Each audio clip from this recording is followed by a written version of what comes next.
ఈరోజు మిమ్మల్ని కలుసుకోవటం చాలా ఆనందదాయకంగా ఉంది. ఈరోజు నేను వరంగల్ వచ్చిన ప్రధాన ఉద్దేశం అనేక కుటుంబాలు దాదాపు 7-8 నుంచి 10 కాలనీల నుంచి కమ్యూనిస్ట్ పార్టీలో చేరారు. అందులో సుందరయ్య నగర్, అలాగే వెంకటరామయ్య నగర్, ఇంకా అనేక పేర్లతో ఉన్న కాలనీల నుంచి వందలాది కుటుంబాలు ఇవాళ పార్టీలో చేరటం జరిగింది. దాదాపు ఒక 1500 నుంచి 2000 మంది చేరారు. అంటే ఇది సంకేతం కమ్యూనిస్ట్ పార్టీ అనేది రోజు రోజుకు దాని అవసరం ఉందని రుజువు చేసే క్రమంలోనే ఈ చేరికలు జరుగుతూ ఉన్నాయి. ఇది ఒక వరంగల్లే కాదు, అన్ని చోట్ల కూడా కమ్యూనిస్ట్ పార్టీ వైపు, కమ్యూనిస్ట్ పార్టీ అనుబంధ సంఘాల వైపు ప్రజలు కోరుకుంటూ ఉన్నారు, చూస్తూ ఉన్నారు. మీ అందరికీ తెలుసు, ఈరోజు మేమేమి అధికారంలో లేవు, మాకు ఎక్కువ ఎమ్మెల్యే స్థానాలు కూడా లేవు, ఈ ప్రాంతంలో అసలే లేదు. అయినా ఎందుకు చేరుతున్నారు అనేది మనం ఒకసారి ఆలోచన చేస్తే, ఇవాళ పేద వర్గాల తరపున నికరమైన నిబద్ధతతో కూడినటువంటి పోరాటం చేసేది ఎవరై అంటే ఒక కమ్యూనిస్ట్ పార్టీ మాత్రమే.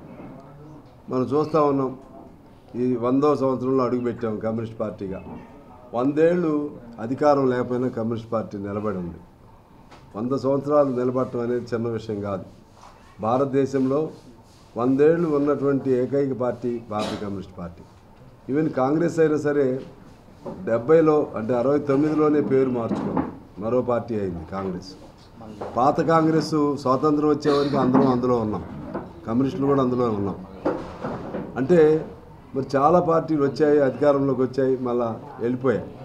కారణం ఏంటంటే వాళ్ళు అధికారం అనేది కొలమానం, మాకేమో ప్రజలు అనేది కొలమానం. మా దానిలో ఒకళ్ళిద్దరు అటు ఇటు పోతారేమో నాకు తెలియదు, కానీ పార్టీలు మారటం అనేది ఉండదు. ఇవాళ మీరు చూశారు, బీఆర్ఎస్ అనేది ఒక సెంటిమెంట్ అనే పునాది పైన ఏర్పాటైంది బీఆర్ఎస్. దాన్ని నిలబెట్టుకోవడం కోసం దాన్ని కార్యకర్తల నిర్మాణ బలం, ప్రజల అభిమానం ద్వారా కాకుండా డబ్బు ద్వారా మొదటిసారి ఏమో సెంటిమెంట్ పేరుతో వచ్చింది. రాను రాను డబ్బు అనేది ఒక దాన్ని ఆకర్షణగా పెట్టి కొనుగోళ్ళు, అమ్మకాళ్ళు చేసి దాన్ని నిలబెట్టుకున్నారు. ఒక్కసారి ఓడిపోయేసరికి ఇవాళ పేక మేడలాగా బీఆర్ఎస్ కూలిపోతూ ఉంది. మీరు అనేక పట్టణాల్లో చూస్తున్నారు, అనేక మున్సిపాలిటీల్లో చైర్పర్సన్లు మారిపోతున్నారు, జిల్లా పరిషత్ చైర్పర్సన్లు మారిపోతున్నారు, ఇంకా కింది స్థాయి నుంచి పై వరకు ఎంతోమంది మారిపోతూ ఉన్నారు. ఇంకా రేపు పార్లమెంట్ ఎన్నికలు జరిగితే ఆ తర్వాత ఎంత ఉంటుందో కూడా తెలియదు, మనకు రేపు అర్థమైపోయింది. ఎందుకు నేను చెప్తున్నానంటే, మొన్నటి వరకు కాంగ్రెస్ పరిస్థితి కూడా అంతే. కాంగ్రెస్ అంటే ఇంకా దేశంలో ఇతర రాష్ట్రాల్లో ఉంది కాబట్టి కాంగ్రెస్ సర్వైవ్ అయింది. మేమందరం కూడా పొత్తులో కలిసాం కాబట్టి కాంగ్రెస్ సర్వైవ్ అయింది. బీజేపీ అనేది మతం పేరుతో బతుకుతుంది ఆ పార్టీ, శ్రీరాముడి పేరుతో బతుకుతుంది ఆ పార్టీ. మన సొంత శ్రీరాముడిని, మనందరి ఆరాధ్యుడు అయినటువంటి శ్రీరాముడిని దొంగిలించి బీజేపీ అనే జైల్లో బంధించారు వాళ్ళు. ఆనాడు భక్త రామదాసుని బంధించినట్లుగా ఇవాళ ఏకంగా శ్రీరాముడిని బంధించారు బీజేపీ వాళ్ళు. నరేంద్ర మోడీ ఆ బంధించిన దానికి ఒక రక్షకుడిలాగా ఆయన తయారై ఇవాళ శ్రీరాముడి పేరుతో సర్వం ప్రజలను మోసం చేయటం ప్రయత్నం చేస్తున్నాడు.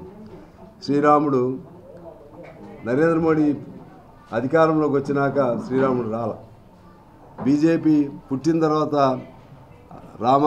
రాముడు రామచరిత్ర కాదు, 5000 సంవత్సరాల క్రితం వాల్మీకి రాసినటువంటి ఆనాడు సరేది చరిత్ర, లేకపోతే పౌరాణికమా, లేకపోతే మరో పేరా ఏదన్నా కానీ మనకు ఒక విశ్వాసం అయింది.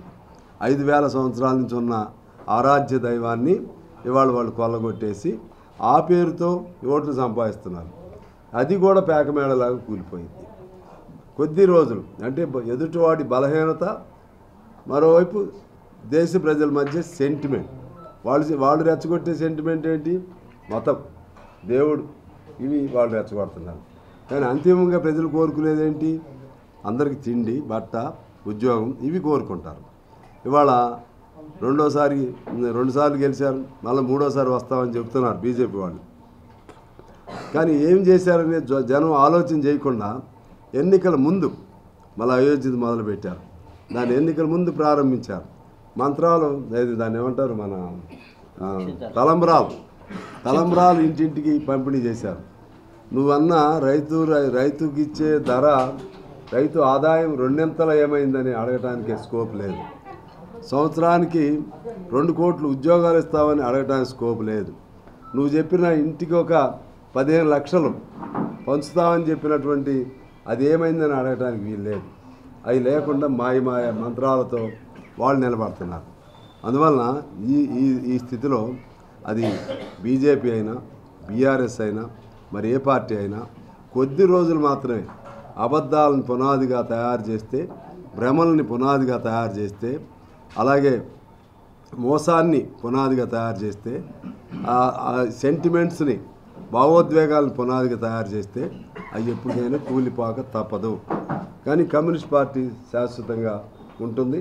ఈ సంవత్సరం 100 ఏళ్ల తర్వాత ఇంకో డిసెంబర్ 25కి 100 ఏళ్ళు అయిపోతుంది. ఘనంగా కమ్యూనిస్ట్ పార్టీ వేడుకలు కూడా మేము చేస్తాం. కమ్యూనిస్ట్గా ఉన్నందుకు మేము సంతోషిస్తున్నాం, గర్వపడతా ఉన్నాం. అదే క్రమంలో మొన్న జరిగినటువంటి ఎన్నికల్లో సరే మాకు అన్ని చోట్ల బలం ఉన్నప్పటికీ, అన్ని చోట్ల ఆదరణ ఉన్నప్పటికీ మీకు తెలుసు, నిన్న మీ భూపాలపల్లి చూశారు, ఇంకా సింగరేణి చూశారు. భూపాలపల్లిలో మొన్న కొద్దిలో కోల్పోయినా టోటల్గా చూస్తే సింగరేణిలో ఏఐటీసీ గెలిచింది. ఎవరి మీద గెలిచింది? కాంగ్రెస్ సంబంధించిన ఐఎన్టీసీ మీద గెలిచింది. టీఆర్ఎస్ ఎటుపోయింది? టీఆర్ఎస్ టీబీజీకే సంఘం ఉండేది, ఎటువో పోయింది, సోదిలో లేదు. అంటే అంతకుముందు అది అధికారంలో ఉన్నప్పుడు ఐఎన్టీసీ సోదిలో లేదు. అల్టిమేట్గా ఏంటి? ఏఐటీసీ గెలిచింది. బ్యాంకుల్లో ఏఐటీసీ, ఆర్టీసీలో ఏఐటీసీ, అదేవిధంగా బిహెచ్ఎల్లో ఏఐటీసీ, అక్కడ పోర్టు దీనిలో ఏఐటీసీ, అలాగే స్టీల్లో ఏఐటీసీ. నువ్వు ఎక్కడ చూడు డిఫెన్స్లో కూడా ఏఐటీసీ మనం గెలిచాం. డిఫెన్స్ అంటే తెలుసుగా, మన దేశంలో రక్షణ రంగం సంబంధించిన దానిలో కూడా గెలిచాం. ఆ విధంగా ప్రజల అభిమానం ఉండి కూడా ఎన్నికలు వచ్చేసరికి డబ్బులు లేని పరిస్థితుల్లో గెలవలేని దశ వచ్చింది, పోటీ చేయలేని దశ వచ్చింది. అందువల్ల మేము ప్రధానంగా డిమాండ్ ఏంటంటే దామాషా ప్రాతినిధ్యం కావాలి. దామాషా అంటే ఎవరికి ఎంత శాతం ఓట్లు వస్తే ఆ శాతాన్ని బట్టి మనకి స్థానాలని ఎమ్మెల్యేలు కానీ ఎంపీలు కానీ కేటాయిస్తారు. అది కొన్ని దేశాల్లో ఉంది, వీళ్ళు దాన్ని రాని. 100 ఓట్లలో 70 ఓట్లు వ్యతిరేకించిన 30 ఓట్లు వచ్చినాడు, ఒకరికంటే 1 ఓటు ఎక్కువ వచ్చి 30,000 వచ్చినా లేకపోతే 30 వచ్చినా వాడు గెలుస్తున్నాడు. అంటే 70 మంది వ్యతిరేకిస్తున్నారు. ఇది వ్యవస్థ, ఈ ఎన్నికల system itself is a wrong system. దానికి opposing that system we are waging our fight. అది ఒక పాయింట్.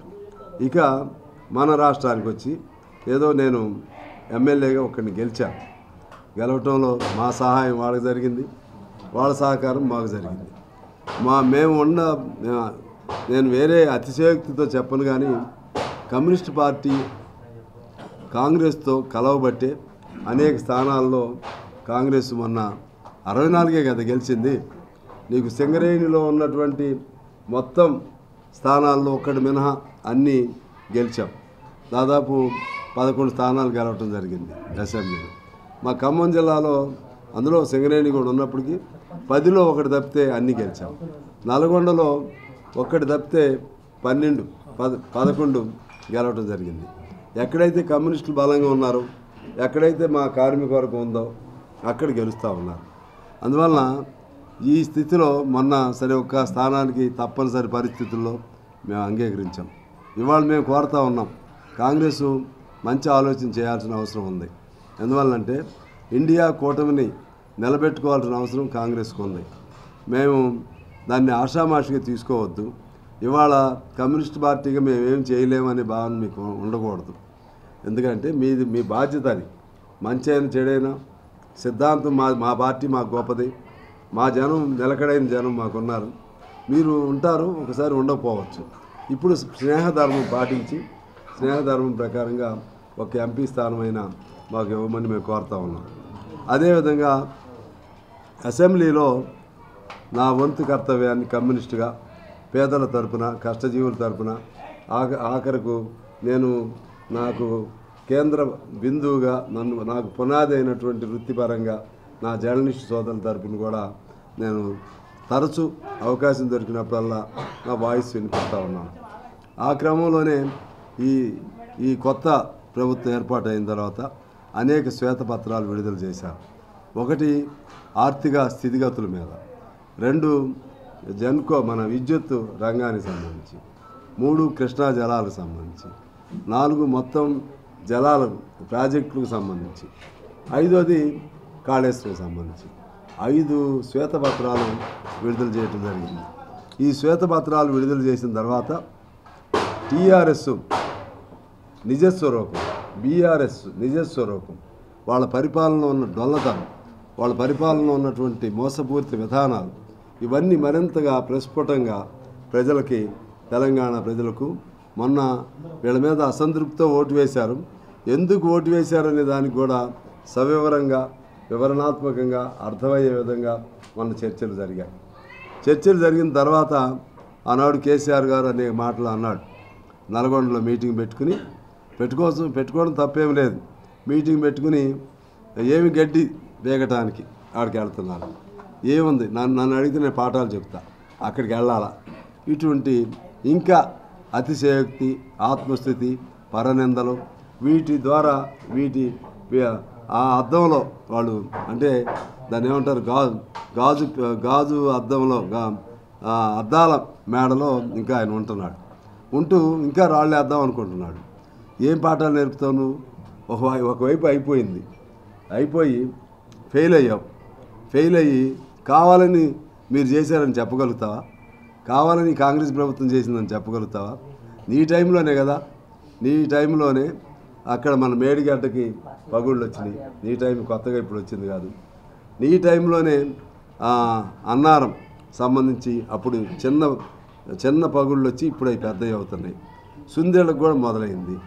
ఎవరు చెప్తారు, ఏమంటారు? ఇప్పుడు కూడా ఏమంటున్నారు, మేము వెళ్తున్నాం అంటున్నారు. వాళ్ళేమో ఏ గడ్డి బీగటానికి అన్నావు, మరి నువ్వెందుకు వెళ్తున్నావో చెప్పాల్సిన అవసరం ఉంది. అది మేడిగడ్డ బొందలగడ్డ అని అన్నావు, ఇప్పుడు ఎందుకు వెళ్తున్నావు, ఏ గడ్డకి వెళ్తున్నావు మీరు చెప్పాలి. ముఖ్యమంత్రి చేసిన వాళ్ళు పాఠాలు నేర్పుతామంటున్నారు. ఏ పాఠాలు నేర్పుతారో మీరు చెప్పాల్సిన అవసరం ఉంది. ఇవాళ మీరు అక్కడికి వెళ్ళి ఏం చెప్తారు? ఇప్పుడు ముందే చెప్పారు, కొన్ని పగిలితే రిపేర్ చేయించండి, నీళ్ళు ఇవ్వండి అని అంటున్నావు. నువ్వే అంటే అర్థం ఒప్పుకున్నావు కదా పగిలితే. అందుకనే ప్రభుత్వంగా వాళ్ళుగా ఓ నిర్ణయం చేయాల, నిపుణులకు వదిలేశారు. నిపుణులు ఏది చెప్తే అది చేయడానికి వాళ్ళు సిద్ధంగా ఉన్నారు. ఈయనేమంటాడు, వెంటనే మీరు కట్టండి లేకపోతే పూర్తి చేయండి అంటూ ఇంకొక అడుగు ముందుకేశారు మా మిత్రులు హరీష్ రావు గారు లాంటి వాళ్ళు. మీకు చేత కాకపోతే ఆ పదవి మాకు ఇవ్వండి అని అడుగుతున్నాడు ఆయన. మేము చేపిస్తామని. 10 ఏళ్ళు ఉన్నావు, నువ్వు చేయలేకపోయావు, ప్రజలు నిన్ను ఇంటికి పంపించారు. ఇదేమో చిన్నపిల్లలు ఆడుకునే బొమ్మలాట. కాసేపు ఆ కుర్చీ నాకి, నేను ఎక్కుతా, నువ్వు కాసేపు తప్పుకో, ఇంకా దాని మీద మోజు పోవాలా వీళ్ళకి. ఎన్ని రోజులైందండి? అంటే అధికారం లేకపోతే మతిస్థిమతం తప్పుతుందనే దానికి నిదర్శనం కేసీఆర్ గారు మాట్లాడిన మాటలు, అదేవిధంగా హరీష్ రావు గారు మాట్లాడిన మాటలు, కేటీఆర్ గారు మాట్లాడుతున్న మాటలు. కేటీఆర్ గారు అప్పుడే వాగ్దానాలు అవి ఇవి మొదలుపెట్టేసి ఇది ఫెయిల్ అయిపోయిందని ఆయన చెప్తున్నాడు. నేనంటున్నా, అసలు నువ్వు కుర్చీ మీద కూర్చుంటానికి నువ్వెవరు, కూర్చోబెట్టడానికి రేవంత్ రెడ్డి గారు ఎవరు? కూర్చోబెట్టేది దించేది ఎవరంటే ప్రజలు. 5 ఏళ్ళు ఉంది నీకు, చూడు, సమయం ఇవ్వు. ఈ 5 ఏళ్ల కాలంలో మంచో చెడో 5 ఏళ్ల వరకు నువ్వు వెయిట్ చేయవద్దు. 1 సంవత్సరం చూడు, ప్రజలు వాళ్ళు చెప్పి చేస్తున్నారా, ఫెయిల్ అవుతున్నారా, దాని మీద నువ్వు ఉద్యమాలు ప్రజల్లోకి వెళ్ళు, ప్రజల అభిమానం చూరగొను. అంతే తప్పితే నాకు అవకాశం ఎవరికి ఇస్తారో అవకాశం, మీ ముగ్గురులో ఎవరికి ఇవ్వాలి ముందు మీరు తెలుసుకోవాలి కదా. నాకు అవకాశం ఇవ్వని హరీష్ రావు గారు అంటున్నాడు. అంటే ఇక కేసీఆర్ లేడా? మరిన్ని వీడియోస్ కోసం ఛానల్ ని సబ్స్క్రైబ్ చేయండి. లేటెస్ట్ అప్డేట్స్ కోసం వాట్సాప్ ఛానల్ ని ఫాలో చేయండి. అండ్ లింక్ డిస్క్రిప్షన్ లో ఉంది.